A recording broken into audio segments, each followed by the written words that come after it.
and welcome to the 39th edition of Marex Maritime News.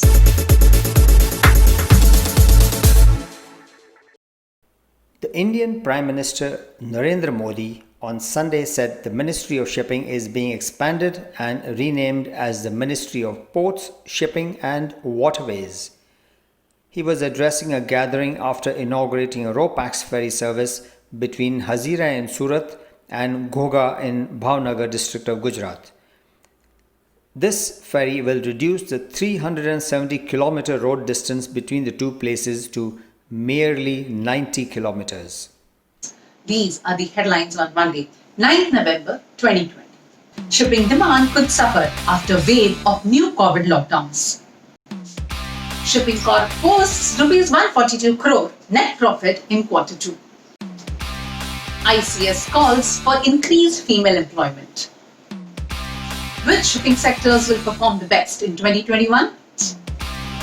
AMSA orders Chinese owners to repatriate crew on board for almost 2 years. Ship sales gain traction again after worst quarter since 2008. Freight rates are about to face a renewed downward pressure on the back of a new wave of lockdowns around the world, with Europe being the most obvious example. Industry anticipates a new blow on the demand for shipping, which will inevitably translate to lower freight rates moving forward. Outlook: considerable uncertainty related to the course of the pandemic. Fresh outbreaks are prompting new lockdown measures and therefore slow the recovery in many advanced economies. Trade and geopolitical tensions also pose downside risks to the recovery. Spare tonnage capacity is likely to persist for some time, and global inflation is likely to remain subdued. The ongoing pandemic crisis will continue to weigh on economic activity, employed and inflation in the near term, and poses considerable risks to the economic outlook over the medium term. Global economy received a huge blow in demand after explosion of new coronavirus cases. Joining France, Germany, Spain, major countries like England, Greece, Italy, Spain, Belgium and Portugal are going back into lockdown to battle a second wave of coronavirus. Ship owners appear more skeptical and wait in the corner for a vaccine or a cure that will give the economy a much needed and maybe only a psychological boost. Ship financing banks and equity investors stress on the importance of responsible ship recycling as per Hong Kong Convention for ship owners. Irresponsible scrapping will place the ship owners under defaulters list of the banks. During COVID-induced lockdown, the ship recyclers in India levied a loading surcharge of Indian rupees 100 due to non-availability of laborers. Australian iron ore increased movement have led to higher Chinese port inventories and subsequently a crash on the commodities price. Iron ore steady supply from Australia plus increased Brazilian imports will move to a slowdown on purchases for the rest of 2020. ArcelorMittal third quarter results showed 15% fall in profits compared to 2019. Any meaningful recovery is not expected before second half of 2021 in my opinion. London's Heathrow passenger numbers were down 81% in September compared to a year ago. Hong Kong, which has the toughest quarantine regulations, reported passenger numbers were down 98% in September. Passenger volumes were down 75% worldwide in August, which will have direct effect on the jet fuel oil market. Overall, not a positive sign anywhere about better market conditions for the shipping industry before mid-2021 or later. Only time will tell how the world economy shapes up. Stay safe and strong to ride the waves. The COVID-19 related restrictions, including force measures, have caused port congestion and delay in cargo operations. Contraction of production and consumption has led to a slowdown in maritime trade, reducing shipping demand and port traffic. Some countries, including US and Europe, have notched up high growth rate in the third quarter, but there is very little to cheer for. The resurgence of COVID-19 and lockdown to contain the virus seems likely to stop the economic recovery in its track. Such fears drove oil prices to a 5-month low on November the 2nd. According to a new survey report by Standard & Poor's, the coronavirus will have lasting effect on global supply chain and shipping. But how long is anyone's guess. I don't think anyone has a hard and fast answer to this. But most experts are expecting impact from COVID-19 to persist well into 2021 and even extend into 2022. It may be worthwhile keeping strategy in place to deal with COVID-19. There would be great uncertainty over the future freight market. For many investors, future prospects do not line up with the high new building prices. Industry anticipates a new blow on demand for shipping, which will inevitably translate to lower freight rates moving forward. The Shipping Corporation of India Limited (SCI) on Friday reported a consolidated net profit of rupees 141.89 crore for the second quarter ended September 30, 2020. The severity of the COVID-19 pandemic has dealt a significant blow to already stressed markets. Increasing travel restrictions imposed by governments around the world have created significant hurdles to crew changes and repatriation of seafarers, which has raised concerns for the safety of seafarers, the company said. It has also hit supply chains and is impacting business due to labor shortages and material constraints. The new normal demands a better balance between risk mitigation and business continuity on one hand and cost optimization on the other, it added.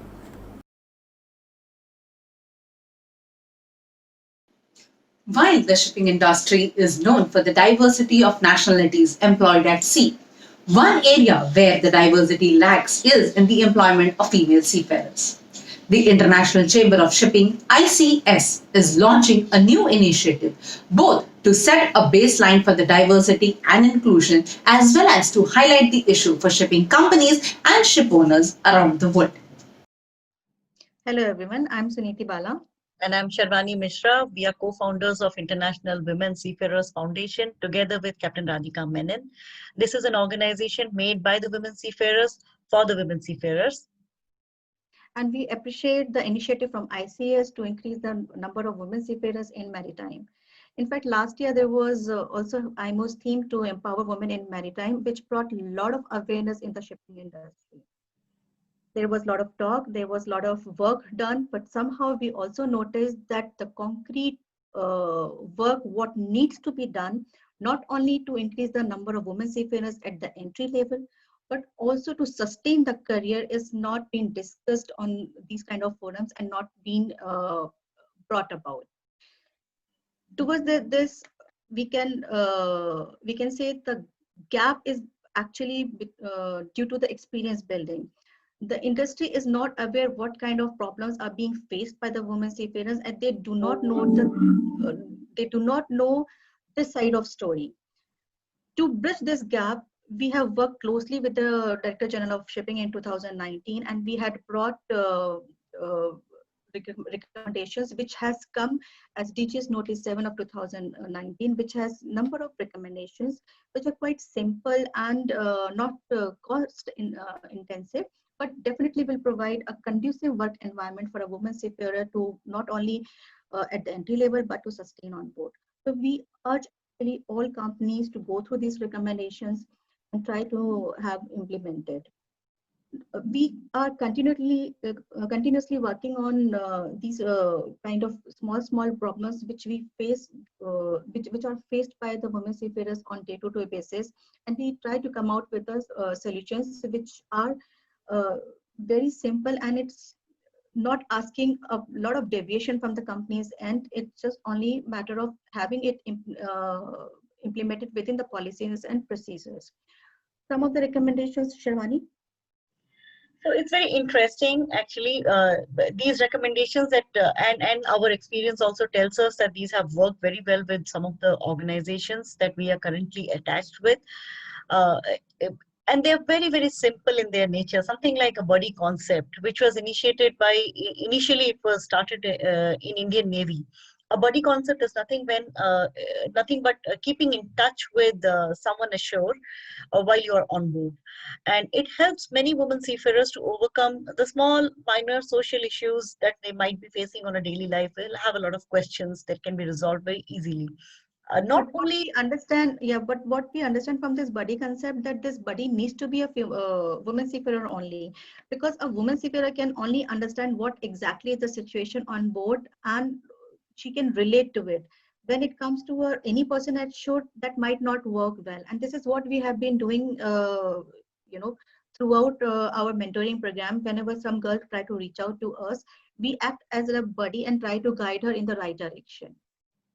So it is also important when a company is committed at their management level to for a goal of having gender diversified atmosphere on board. It's a very big goal to take, but it's not so difficult to implement, especially if you can drill the concept down to the seafarers level. In your policies, in your procedures, among the people, among the shore staff who are dealing with it on a day-to-day basis. Some training, some procedural changes, some policy requirements, some alignments can actually make many companies achieve it very easily. This is not just our belief. This is something that we have seen in some of the organizations who are already practicing, and we understand and we acknowledge the fact that this industry, definitely shipping is one of those industries which lacks experience in terms of working in a gender diverse environment. This is because not any single company in the world has such a huge population of women seafarers to be able to bring out the right kind of alignment by way of policies and procedures.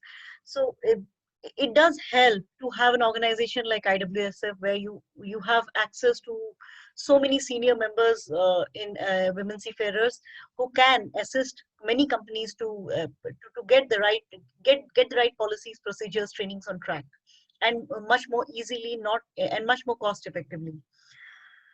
The other thing that we have seen out of our experience is this industry does not share its best practices, especially related to gender diversity. They are kind of a bit secretive about most of these things because everyone has had their own experiences in terms of how they have dealt with situations, cases, how they have improved. Some of them could be good, some of them not so good to talk about. So it does help to share our experience in the same manner as we do all the incidents.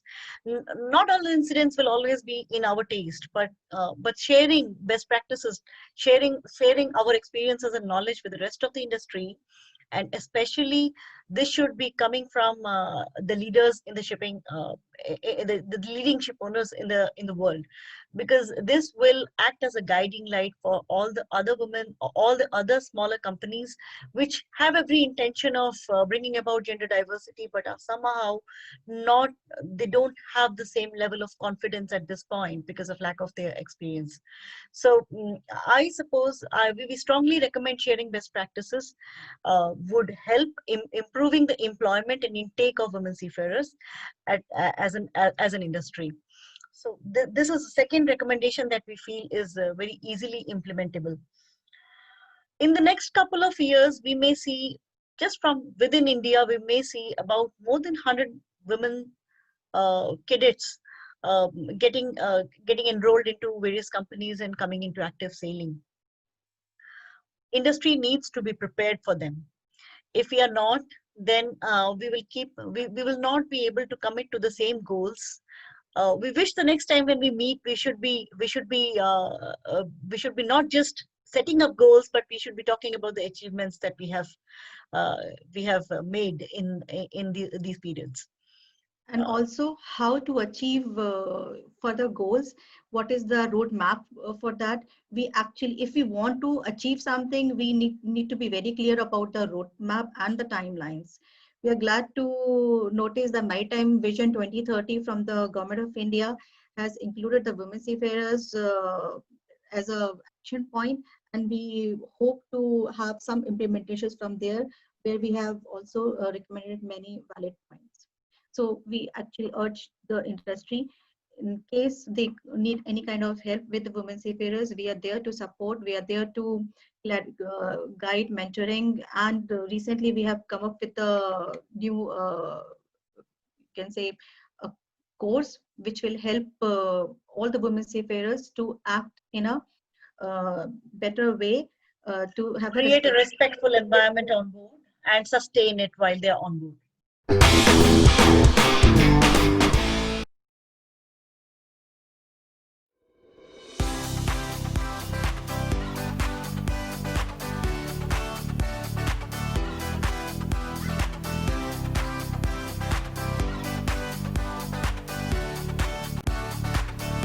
And now, the news in detail.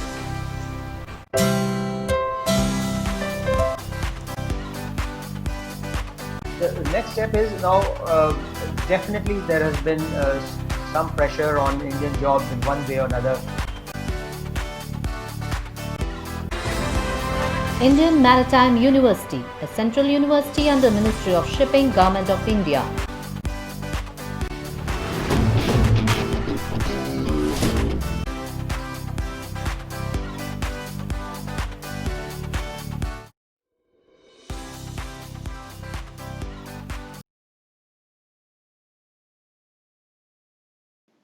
Which shipping sectors will perform the best and worst next year, and why? This is the million-dollar question we asked a relevant cross-section of the industry. Finally, we are inching towards the end of 2020. Every year has few defining moments, but this year have so many world-changing developments. Pandemic and geopolitical situations have marked the year of 2020. Year began with the killing of Iranian journal by US drone, led to days of terrifying tension. On March the 11th, WHO declared coronavirus a pandemic. Shutter rolls down across the globe. Life came to an absolute halt. No flights, empty streets, and cruise ships lying lifeless in open seas. People dying alone in quarantined hospital beds, leading to severe impact on global markets and economic growth. On 20th April, crude oil traded in negative territory for the first time in the history, bringing heavy losses to crude oil traders. Geopolitical situation has been adverse for the trade. China ruffling feathers with US, Australia, Taiwan, and India. Warlike situation developing in South China Sea. US elections are almost over. Mr. Joe Biden will take charge of US in Jan 2021, and we hope relations between US and China will improve. Shipping is a derived business. It depends upon global trade and geopolitical situations. Cruise liners have been the worst sufferer due to quarantine and travel restrictions. Dry cargo markets suffer the worst in the calendar year Q2, that is April to June, and thereafter its recovery was on a very slow pace. Still, quarantine restrictions are in place and few ports continue to declare force majeure. Tanker markets enjoyed extraordinary situation. Due to decline in petroleum consumption, the crude price crashed. The refineries kept buying cheap oil and floated on ships. Similarly, the products were floated on ships, leading to high demand in tanker market. Rates have now softened, and in few cases it's trading below the OPEX level. With the year of 2020 almost getting over, all eyes are on 2021. Big question is, will shipping improve from its present levels? Well, there will be two major events to monitor. Number one, China's relation with US, Taiwan, Australia, Japan, and India. And number two, vaccine for pandemic. Here will start with the good news of Joe Biden taking over as President of the United States. He is committed to handle the pandemic scientifically. Second wave of pandemic in Europe and other countries should get over by end of Q1. It is also expected the vaccine will be available by mid Q2, resulting in easing of travel restrictions. With the ease of travel restriction, oil market will benefit. There will be more movement of crude and petroleum products, bringing cheers to the tanker market, which will only get better in second half of 2021 when most of the restrictions will be lifted. If the China and US relations start normalizing, it is expected that war-like situation in South China Sea will reduce. Trade from the US Australia will increase to China. This will be a welcome news for dry bulk and container ships. Our Prime Minister, Mr. Modi, has redefined the Ministry of Shipping to be called Ministry of Ports, Shipping and Waterways. With the new name, the focus is on development of more coastal ports and usage of 21,000 kilometers of Jal Marg. Over 500 projects are being implemented under Sagarmala project. With this new development, over the coming years, we will see more waterways being used, resulting in reduced logistic cost and freeing the roads from trucks and trailers.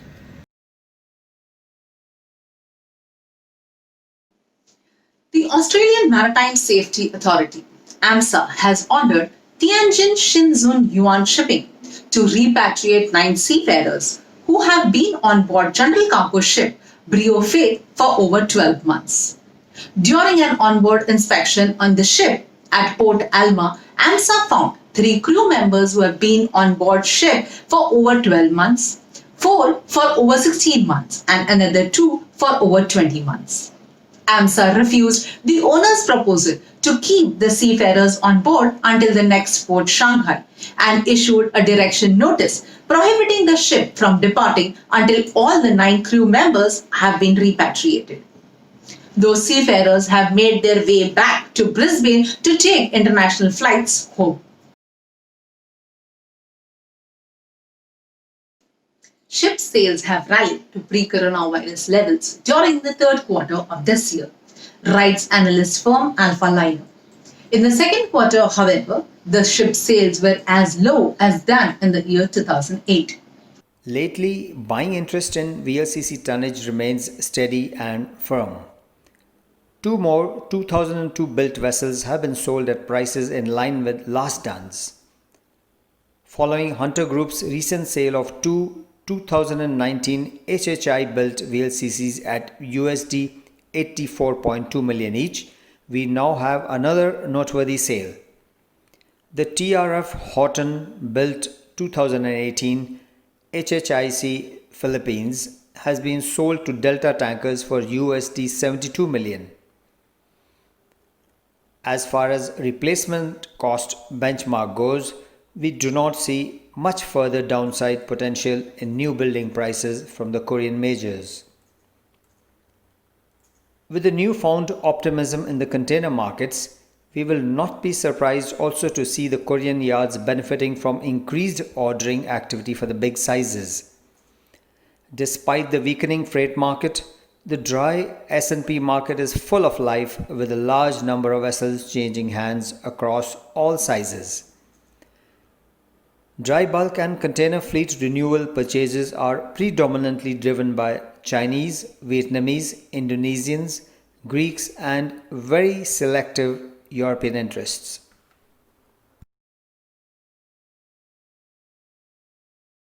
With profound grief and shock, we inform all that ex-CMD of SCI, Mr. P.K. Srivastava, passed away on the 8th of November.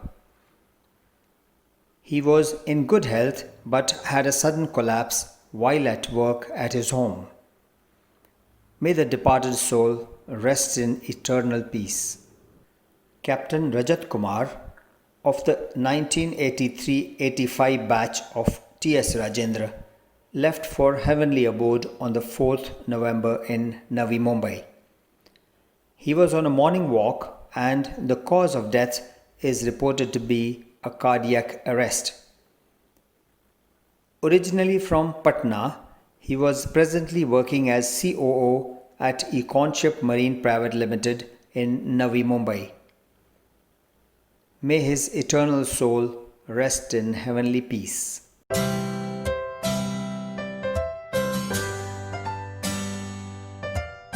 Viking Cruises have become the first company to announce an onboard PCD laboratory for rapid COVID-19 testing. The completion of the facility was announced on board the Viking Star. Polymerase chain reaction or PCR is a technique commonly used with a swab to take a sample. According to Viking, the test on board the 930 guest ocean vessel is non-invasive and uses a saliva sample. Sometime next April, a 50-foot-long autonomous ship will shake loose the digital bonds of its human controllers, scan the horizon with radar, and set a course westward across the Atlantic. The Mayflower autonomous ship won't be taking commands from a human captain like the first Mayflower did during its crossing back in 1620. Instead, it will get orders from an AI captain built by programmers at IBM. Beijing is barring an ever longer list of Australian products and commodities from entering the People's Republic of China, creating significant vessel backlogs and ships rerouting to alternate markets. Beijing slapped an 80% tariff on barley purchases back in May. Last month, it became clear that Chinese mills and utilities were told to stop using Australian coal. Many of these diverted cargoes have headed to India or to Vietnam, while others continue to wait outside Chinese ports. This week, another unofficial coking coal ban has come into effect, while verbal notices have been issued to traders telling them to cease purchases of Australian wine, lobster, copper, sugar, fruit, and timber. Stay safe, stay healthy. Thank you for watching. See you on next Monday.